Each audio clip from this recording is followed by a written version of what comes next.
नमस्कार, मैं हूं विनय पाठक। एबी न्यूज में आपका स्वागत है। आइए देखते हैं देश, दुनिया तथा सामाजिक जगत, राजनीति तथा अपराध जगत की खास खबर।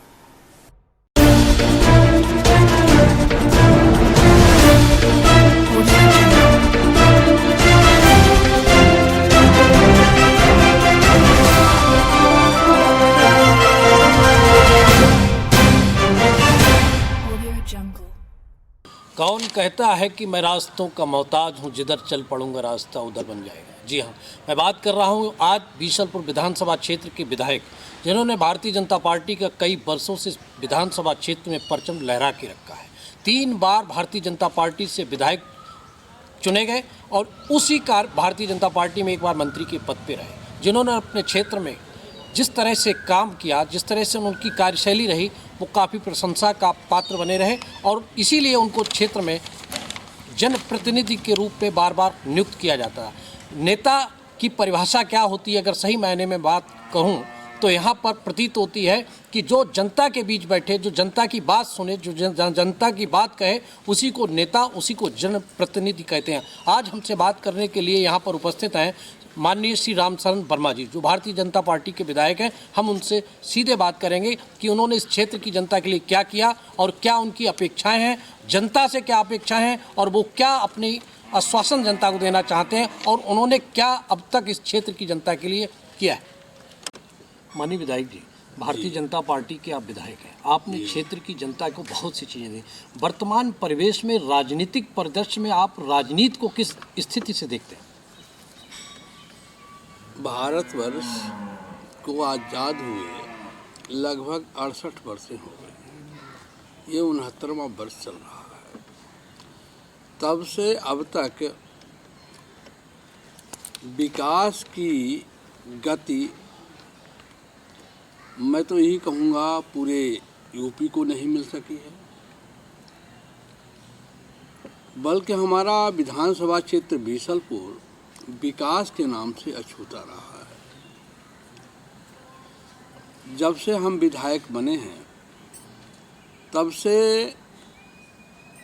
मैंने अपनी विधानमंडल क्षेत्र विकास में से ऐसे विकास के कार्य कराना तय कर लिया है और ये प्रतिबद्धता कर ली है कि विधानमंडल क्षेत्र विकास निधि से जो भी पैसा का विनियोजन होगा उसमें किसी प्रकार की कोई कमीशनखोरी नहीं होगी, किसी प्रकार की कोई बेईमानी नहीं होगी, किसी प्रकार का कोई भ्रष्टाचार नहीं होगा। इस क्रम में हमने ये भी तय किया कि भले ही हम कुर्ता और धोती फटे पहनेंगे, लेकिन किसी प्रकार के भ्रष्टाचार को हम पनपने नहीं देंगे। आपने क्षेत्र में किस तरह के विकास अब तक किए? हाँ, अब तक हमने विधानमंडल क्षेत्र विकास निधि से अपने बीसलपुर विधानसभा क्षेत्र के अंतर्गत सबसे पहला काम ये किया कि बीसलपुर में तो डिग्री कॉलेज है, लेकिन बिलसंडा में डिग्री कॉलेज नहीं है। हमने एक आदर्श राजकीय महाविद्यालय स्वीकृत करवाया और जिसका हमने निर्माण बिलसंडा में लगभग पूरा हो चुका है। और ये विद्यालय दूसरे राजकीय जो महाविद्यालय हैं उनसे बिल्कुल भिन्न कॉलेज है। इसमें जितनी भी डिग्री, जितनी भी डिप्लोमा, सबका उसमें अध्ययन होगा। मुझे तो ऐसा लग रहा है जिस दिन ये विद्यालय संचालित हो जाएगा वो दिन पीलीभीत के लोग यहाँ पढ़ने आएंगे, पूरनपुर के लोग है नहीं, और पास पड़ोस के जनपदों के लोग इस डिग्री कॉलेज में पढ़ने आएंगे। इसीलिए हमने बिलसंडा में, हालांकि इस कॉलेज में छात्रावास महिला और पुरुष छात्र छात्राएं दोनों के हैं, लेकिन फिर भी मैंने एक आश्रम अलग बना दिया अपनी विधानमंडल क्षेत्र विकास। कितने बच्चे रह सकते हैं उसमें? तो बच्चे काफ़ी रह सकते हैं।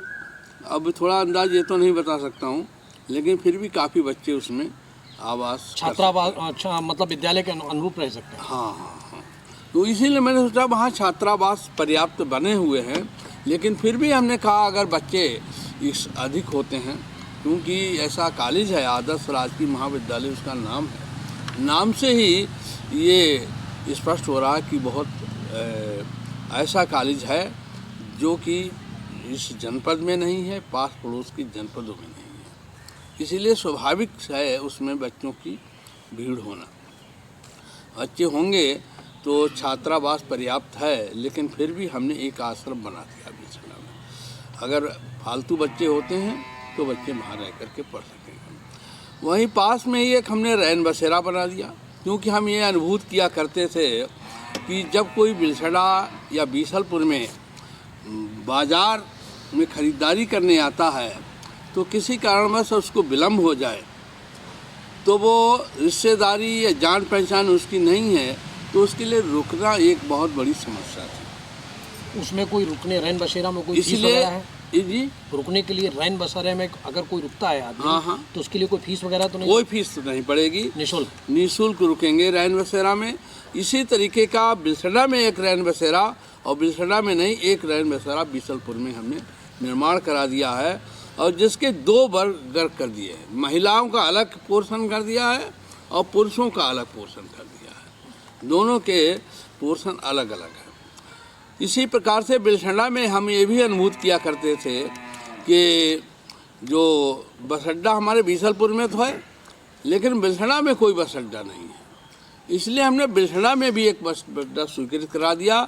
निर्माण शुरू है उसका, और मैं समझ से काफ़ी निर्माण हो चुका है, निर्माणाधीन है बस अड्डा। बिलसड़ा में हमने एक सुलभ शौचालय बनवा दिया है।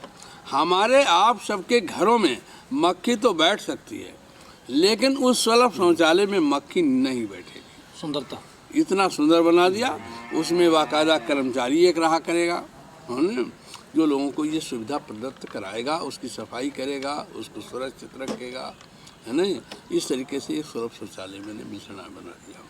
बीसलपुर में बहुत दिनों से बच्चे ये मांग करते चले आ रहे थे कि हमारे यहाँ स्टेडियम नहीं है, स्टेडियम नहीं, तो मैंने स्टेडियम बनाने के लिए भी 25 लाख रुपया दे दिया है। जो SRM इंटर कॉलेज में जो मैदान है जो क्रीड़ा का, उसमें बन रहा है, वो भी लगभग उसका निर्माण लगभग पूरा हो चुका है। लोग ये भी परेशान थे कि हमारे बीसलपुर में कोई भी ऐसा पुस्तकालय वाचनालय नहीं है जहाँ पर विधिक पुस्तकों का या साहित्यिक पुस्तकों का और भिन्न भिन्न प्रकार की क्षेत्र की पुस्तकों का अध्ययन करने का अवसर प्राप्त हो। इसलिए मैंने तहसील परिसर में एक पुस्तकालय वाचनालय बनवा दिया है, जो भी निर्माणाधीन है, लगभग पूरा हो चुका है। ठीक इसी प्रकार से हम जब चीनी मिलाते थे तो ये अनुभव किया करते थे कि कृषकों के यहाँ पर जो गन्ना लेकर के आते हैं, उनके रुकने की, उनके पानी पीने की, उनके जानवरों को पानी पिलाने की या और जो सुविधाएं अपेक्षित हैं वो उनको उपलब्ध नहीं है। तो मैंने बीसलपुर चीनी मिल के परिसर में एक कृषक भवन का भी निर्माण करा दिया है, जो पूरा हो गया है। कितनी लागत है उसकी? उसकी लागत में इसमें 15 लाख के लगभग होगी। ठीक इसी प्रकार से हमने ये अनुभूत की कि हमारे बीसलपुर परिक्षेत्र में पुलिस चौकियों की आवश्यकता है, इसलिए मैंने बीसलपुर चीनी मिल में भी एक पुलिस चौकी का भवन बनवा दिया है, और एक हमने बनवा दिया है ईंट गांव में, और एक बनवा दिया है उसमें बढ़ारा गांव में। हाँ, और इस तरीके से हमने ये भी निर्णय लिया है कि एक भवन जो है दुबे मोहल्ला में बनवा देंगे, और बीसलपुर में पहले से ही 3 पुलिस चौकियां स्वीकृत हैं, एक ईदगाह, एक मंडी और एक दुबे मोहल्ला में। दुबे मोहल्ला की तो चौकी ब्रिटिश पीरियड की है, लेकिन तीनों पुलिस चौकियां इसमें कार्यशील नहीं हैं, जर्जर हालत में। हाँ, इसलिए दुबे मोहल्ला की पुलिस चौकी बनवा दूंगा, बहुत जल्दी बनवा देता हूँ। और ईदगाह के स्थान पर मैंने चीनी मिल में बनवा दिया, और मंडी वाले अपना भवन देने के लिए तैयार हैं। तीनों पुलिस चौकियां मैं बहुत जल्दी संचालित करा दूँगा, यानी कार्यशील हो जाएंगी। सड़कों के बारे में कितनी सड़कें अब तक हैं? सड़कों के बारे में मुख्य एक बीसलपुर से बिलसड़ा, ईंट गांव से बमरोली, बिलसड़ा से करेली, बीसलपुर से देवरिया कला, ये हमने सड़कें जो हैं हाट मिक्स की बनवा दी हैं, बिल्कुल बन गई हैं। इसके अतिरिक्त साधारण सड़कें एक हमने कुर्रैया कला से मार तक, और एक हमने ओड़ा झार से सिद्धवावा तक, और इस तरीके से और अनेकों सड़कें हमने बनवा दी हैं। और बीसलपुर विधानसभा क्षेत्र में सड़कों का बिल्कुल जाल बिछ गया है। 8 किलोमीटर की सड़क हमें और मिली हाट मिक्स, वो हाट मिक्स की सड़क भी है। बीसलपुर बिलसड़ा मार्ग पर एक गांव पड़ता है भीकमपुर, वहाँ से एक पश्चिम बिहार पसगमा तक बनवा दूंगा मैं, है ना, ये मैंने निर्णय कर लिया। शमशान वगैरह और गन्ना विभाग से, मंडी विभाग से और PWD विभाग से बहुत सारी सड़कें हमने स्वीकृत करा करके बनवा दी हैं, बन चुकी हैं। बहुत सारी सड़कें ऐसी हैं जिनकी मरम्मत किए जाने की आवश्यकता थी, उनकी मरम्मत भी हमने करा दी है। जो सड़कें एक दो और हैं उनको मैं प्रयास कर रहा हूं कि वो सड़कें भी बहुत जल्दी पूरी हो जाएं।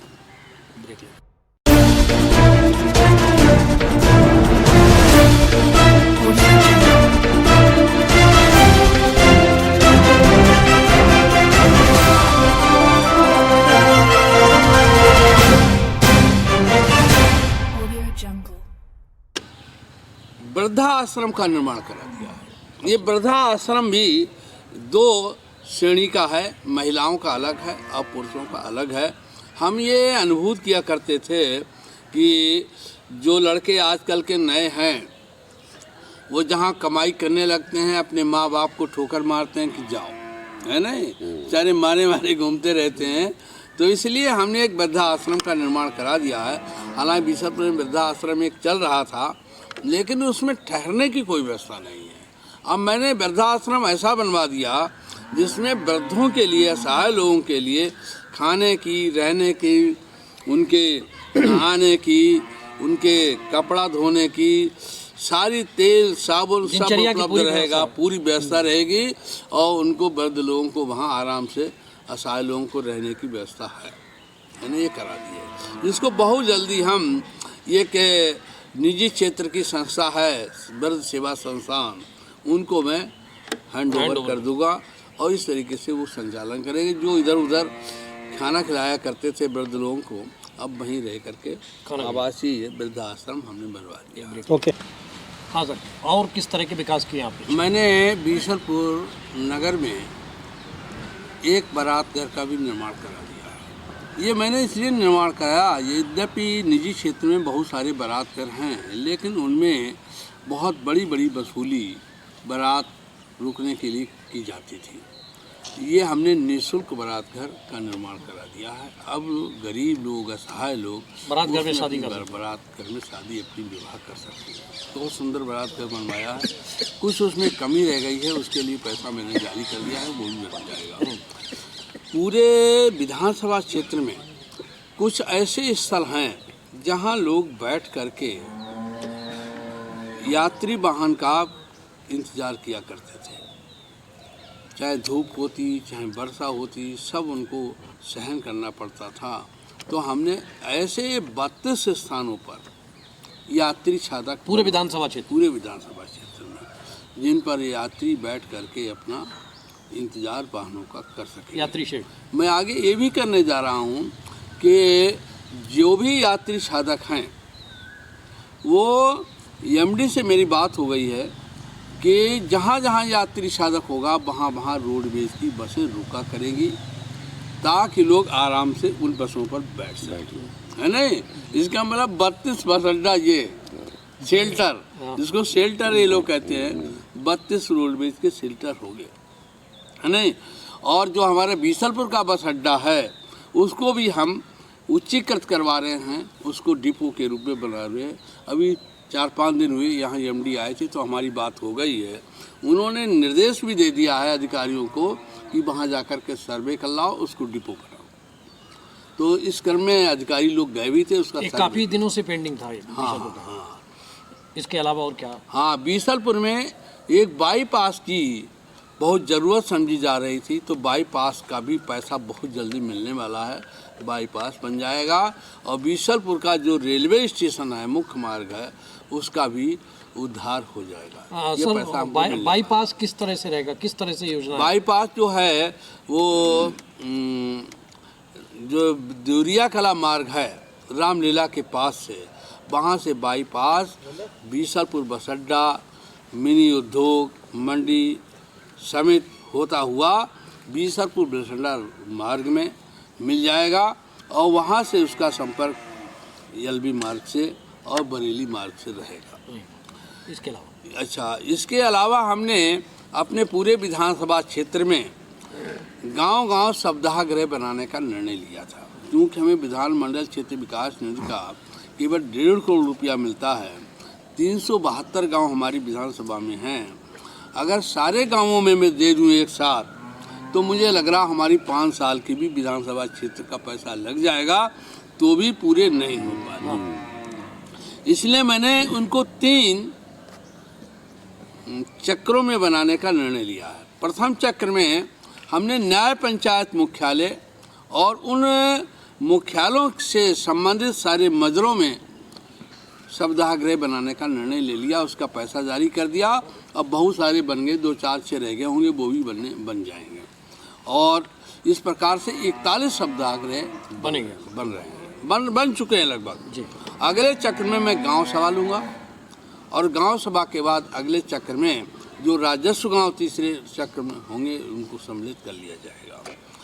और इस प्रकार से हमने बीसलपुर में भी एक ईदगाह पर और एक हमने जहां पर सब रजिस्ट्रार बैठते हैं, उप निबंधक और जूनियर डिवीज़न सिविल जज बैठते हैं, वहाँ पर एक सुलभ शौचालय बनाने का निर्णय लिया है।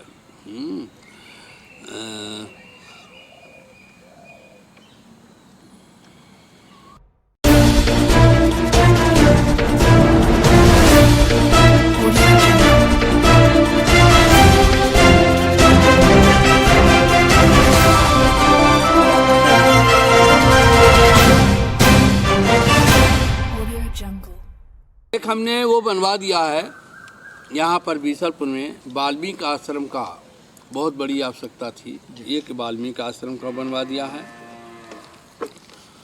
आगे हमारी योजना ये है, कई गांवों में हमने खड़ंजा और पक्के मार्ग भी दे दिए हैं। खड़ंजा 6 हमने दे दिए हैं बड़े बड़े, और इसी तरीके से इंटरलॉकिंग मार्ग भी हमने 3 बनवा दिए हैं। एक महारानी अवंतीबाई जूनियर हाई स्कूल के लिए, एक पैनिया में हायर सेकेंडरी स्कूल खुला उसके लिए, और एक हमने गांधी स्मारक इंटर कॉलेज बिलसड़ा में है, उसके अंदर का सारा मार्ग हमने इंटरलॉकिंग करा दिया है। 3 जगह का हमने विद्युतीकरण भी करा दिया है। किस किस जगह? एक करा दिया हमने ये आपका जो खननिया बाबा है वहाँ पहुँचवा दी बिजली, और एक हमने इलाहाबाद देवल में 2, और एक तीसरा हमने तहसील में जहाँ पर हमारा वो बन रहा है पुस्तकालय वाचनालय, वहाँ का विद्युतीकरण करा करके उसको लाइन को डाइवर्ट करा दिया है, ताकि उस पुस्तकालय में किसी प्रकार का विद्युत का हस्तक्षेप न रहे। और क्षेत्रों में भी हमने एक मॉडल स्कूल तो बनवा दिया है, एक नवोदय विद्यालय बनवा दिया है, और हमारी एक तीसरी चंदपुरा गांव में भी मॉडल स्कूल बनाने की योजना थी, लेकिन अब तक वो योजना बंद कर दी गई है। आगे हमारी योजना ये है कि बहुत जल्दी जो हमारी बीसलपुर से बिलसड़ा के लिए मार्ग जाता है, कटना नदी जहाँ क्रॉस है वहाँ पर एक सेतु बनवाएंगे, एक बोहिता में सेतु बनेगा, एक बरेली मार्ग जो है वहाँ भंडरिया के पास बनेगा। ये 3 पुल हमारी उसमें हैं, बनाने की योजना है। आगे हमारी एक योजना ये है कि हम 3 अग्निशमन छोटी गाड़ियाँ दे देंगे अग्निशमन विभाग को, जिससे जगह जगह पहुंच सके। हाँ, ताकि आराम से, अभी चूँकि बीसलपुर में है, बड़ी गाड़ी है, वो आराम से नहीं पहुंच पा रही है। तब तक ये गाड़ियां पहुंचती हैं, तब तक वहाँ सारा स्वाहा हो जाता है। ये 3 छोटी गाड़ियां, एक देवरिया रहेगी, एक बिलसड़ा रहेगी और एक बीसलपुर में रहेगी। आगे हमने ये सोचा है बीसलपुर में एक नेत्र चिकित्सालय और एक आयुर्वेदिक चिकित्सालय, एक होम्योपैथी चिकित्सालय, इनका भी हमने विधानमंडल क्षेत्र विकास निधि से पैसा देने का निर्णय किया है। एक हमने गौशाला भी खरंका गांव में बनाने का निर्णय करने जा रहे हैं। एक हमारे यहाँ गांव बौनी पड़ता है, जहाँ रकुआ नाला है, और जो ये मार्ग है सीधे बीसलपुर से खुदागंज के लिए जाता है, उस पर एक सेतु बनाने का निर्णय लिया है। उसका सर्वेक्षण हो गया है और बहुत जल्दी पैसा इसका भी जारी करने जा रहा हूँ। और भी कई बहुत वैसे स्थान हैं महत्वपूर्ण, जैसे कि एक हमारे यहाँ कालसेन बाबा हैं, एक हमारे यहाँ सुखानाथ बाबा हैं, एक मणानाथ बाबा हैं। इस तरीके से महत्वपूर्ण स्थलों को हम मार्ग भी देने जा रहे हैं। विधायक जी, और ये मार्ग इतने हमने करा दिए कि आज तक इस बीसलपुर विधानसभा क्षेत्र में विकास के लिए लोग कोई कल्पना ही नहीं की थी। जितने मैंने करा दिए, साक्षात में लोगों को उनका लाभ मिल रहा है। इसकी कभी लोगों ने कल्पना नहीं की थी। सबसे बड़ा काम तो हमने ये किया है, जिस दिन से मैं विधायक बना हूँ उस दिन से बीसलपुर में हमारे जो 4 पहिया वाहन या 2 पहिया वाहन गुजरा करते थे, उनके नीचे मरी हुई मुर्गियाँ लोग डाल देते थे और चीख पड़ते थे, हमारी मुर्गी मार डाली। और इस तरीके से लोग उसको दंडित करके पैसा वसूलते थे। जिनसे मैं विधायक बना उस दिन से ये काम बंद हो गया है। इसके अतिरिक्त हमारे बीसलपुर से होकर के बहुत सारा गौवंशीय पशु गुजरा करता था, जिसकी हत्याएं हो जाती थी। ऐसे अब हमारे बीसलपुर विधानसभा क्षेत्र से होकर पशुओं का आना जाना बंद है। रातों रात बाघ बड़ी संख्या में कट जाते थे, लेकिन जब से मैं विधायक बना हूँ तब से चोरी से कोई एक बाघ आज तक, बाघ छोड़िए पेड़ नहीं कटा है नहीं। हमारे बीसलपुर में जो ग्रामीण क्षेत्र के लोग बाजार करने आते थे, अगर सब्जी मंडी में जाते तो सड़ी हुई सब्जी ज़बरदस्ती पैसा ले लेते थे। फल खरीदने जाते, सड़े हुए फल दे देते थे, पैसा ज़बरदस्ती ले लेते थे। चीनी मिल में लोग गन्ना लाते थे, फांदी की फांदी गन्ना उतर जाती थी, लोग टोका टाकी कहते, उनकी कपड़ी तोड़ दी जाती थी। ये सारे काम हमने बंद करा दिए हैं। किसी की लाकट छिन जाती थी, किसी का चोरी हाँ, तमाम सारा इस तरीके से पॉकेट मार, हाँ, और ये लाकट मार कार्य हुआ करते थे। इस पर पूरी तरीके से नियंत्रण है और इसमें पुलिस का भी हमें सहयोग मिला है नहीं। और इस कारण से आज बीसलपुर की कानून व्यवस्था इतनी मजबूत है कि आम जनता महसूस कर रही है, चीख रही है, चिल्ला रही है कि ऐसी शांति व्यवस्था कभी बीसलपुर विधानसभा क्षेत्र में नहीं रही है। और इसके अतिरिक्त हमने जो नहरें हमारे विधानसभा क्षेत्र की थी, एक एक नहर में हमने छोर तक पानी पहुंचा दिया है। लोग तरसते हैं, लोग कहते हैं कि 20 साल से नहरों में पानी नहीं आया, लेकिन इस बार पानी आया। हमने बिजली की व्यवस्था इतनी सुदृढ़ कर दी हमारे नगर बीसलपुर के लिए 18 घंटे में।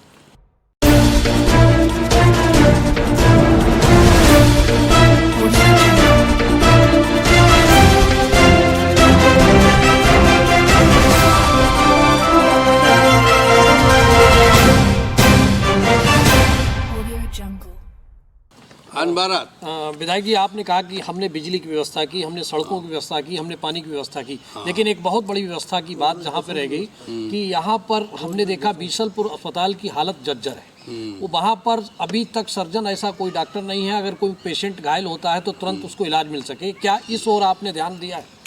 बीसलपुर के स्वास्थ्य के बारे में मुझे चिंता थी, इसलिए हमने बीसलपुर को एक रेफरल यूनिट दी है, जो कि हमारा पहले से जो CSC है, सामुदायिक स्वास्थ्य केंद्र, वहाँ पर वो रेफरल यूनिट स्थापित है, कार्यरत है।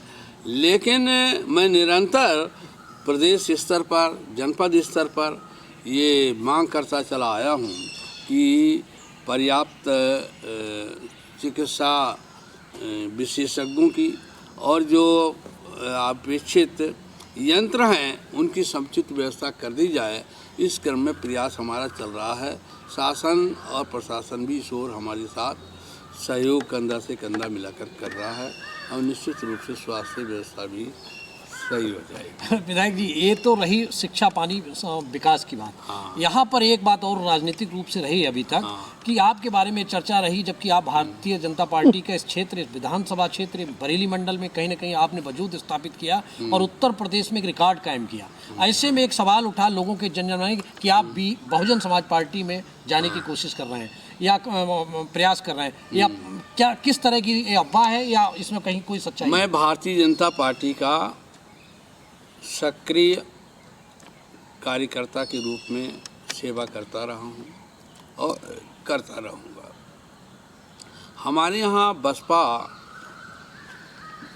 में जो अनीस अहमद कार्य करते थे दलीय, उनके आचरण के कारण, उनके भ्रष्टाचार के कारण, उनकी गलत नीतियों के कारण बसपा से उनको एक बार पहले निकाल दिया गया था और फिर वो किसी तरीके से प्रयास करके बसपा में चले गए, पुनः बसपा से निकाल दिए गए। जब वो बसपा में रिक्ति हो गई है, कोई प्रत्याशी उनके पास नहीं, कोई ऐसा व्यक्ति नहीं जो बसपा को यहाँ पर चलाए, इसलिए लोगों ये कयास बसपा को इस बात की आवश्यकता है कि कोई मजबूत प्रत्याशी व्यक्ति, कोई मुझे राजनेता मिल जाए ताकि हमारी भरपाई हो जाए।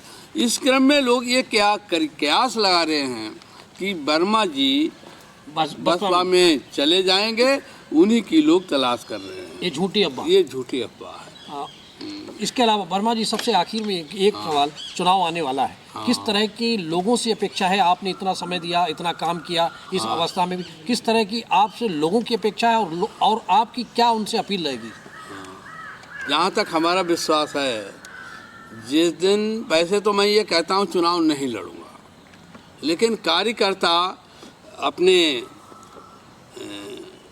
इस बात का प्रयास कर रहा है कि वर्मा जी के अलावा कोई दूसरा ऐसा व्यक्ति नहीं है जो सच्चाई, ईमानदारी, सत्यनिष्ठा से पार्टी की सेवा कर सके, उसका उत्थान कर सके। इसलिए ज़बरदस्ती लोग हमसे ये प्रयास कर रहे हैं चुनाव जरूर लड़ो, है नहीं। लेकिन मैं तो लगातार मना कर रहा हूँ, लेकिन कार्यकर्ताओं ने किसी प्रकार का जोर दबाव डाला, पार्टी ने जोर दबाव डाला, तो अगर लड़ना पड़ा चुनाव तो निश्चित रूप से बीसलपुर विधानसभा क्षेत्र में एक तरफा चुनाव होगा।